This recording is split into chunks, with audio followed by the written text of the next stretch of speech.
महाभारत के युद्ध में 45 लाख से ज्यादा सैनिक लड़े थे।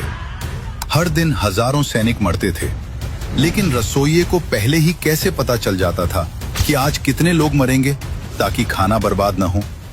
जब महाभारत का युद्ध तय हुआ तो उडुपी के राजा ने श्री कृष्ण से कहा, हे वासुदेव, कौरव और पांडव दोनों ही युद्ध में व्यस्त रहेंगे। मैं हथियार नहीं उठाऊंगा, लेकिन मैं इस विशाल सेना के लिए भोजन का प्रबंध करना चाहता हूँ। कृष्ण ने उन्हें अनुमति दे दी। युद्ध शुरू हुआ। पहले दिन भारी संख्या में सैनिक मरे, दूसरे दिन उससे भी ज्यादा। लेकिन हैरान करने वाली बात यह थी कि उडुपी नरेश जो खाना बनाते थे वो न तो एक दाना कम पड़ता था और न ही एक दाना बचता था। युधिष्ठिर हैरान थे। उन्हें समझ नहीं आ रहा था कि राजा को कैसे पता चलता है कि आज कितने हजार सैनिक कम होने वाले हैं। 18 दिन बाद युद्ध समाप्त हुआ। पांडवों की जीत हुई। राज्याभिषेक के समय युधिष्ठिर अपने मन का सवाल रोक नहीं पाए। उन्होंने उडुपी नरेश से पूछा, महाराज, आप त्रिकालदर्शी तो नहीं हैं, फिर आपने 18 दिनों तक मृत्यु का सटीक अनुमान कैसे लगाया? खाने का ये सटीक गणित आपने कैसे किया? उडुपी नरेश ने हाथ जोड़कर भगवान श्री कृष्ण की ओर देखा और कहा, हे धर्मराज, मैं हर रात भगवान श्री कृष्ण के कक्ष में उनके लिए मूंगफली लेकर जाता था।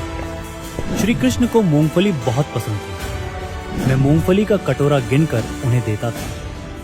भगवान जितनी मूंगफली खाते थे मैं उसे ध्यान से गिन लेता था। राजा ने आगे समझाया, श्री कृष्ण का एक ही संकेत था, एक मूंगफली बराबर 1000 सैनिक। अगर श्री कृष्ण रात को 50 मूंगफली खाते थे तो मैं समझ जाता था कि कल युद्ध में 50,000 सैनिक मारे जाएंगे। अगर वो 20 मूंगफली खाते तो मतलब 20,000 सैनिक मरेंगे। मैं अगले दिन सुबह ठीक उतने हजार लोगों का खाना कम बनाता था। भगवान को पहले ही पता होता था कि कल विध्वंस कितना बड़ा होगा। ये सुनकर युधिष्ठिर और पूरी सभा नतमस्तक हो गई।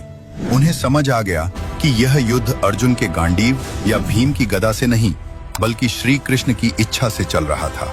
आज भी कर्नाटक का उडुपी शहर अपने स्वादिष्ट भोजन और मैनेजमेंट के लिए पूरी दुनिया में प्रसिद्ध है, जिसकी नींव महाभारत के उसी राजा ने रखी थी। दोस्तों, विज्ञान जिसे फ्यूचर प्रेडिक्शन कहता है, हमारे इतिहास में वो ईश्वर की साधारण लीला थी। कमेंट में जय श्री कृष्ण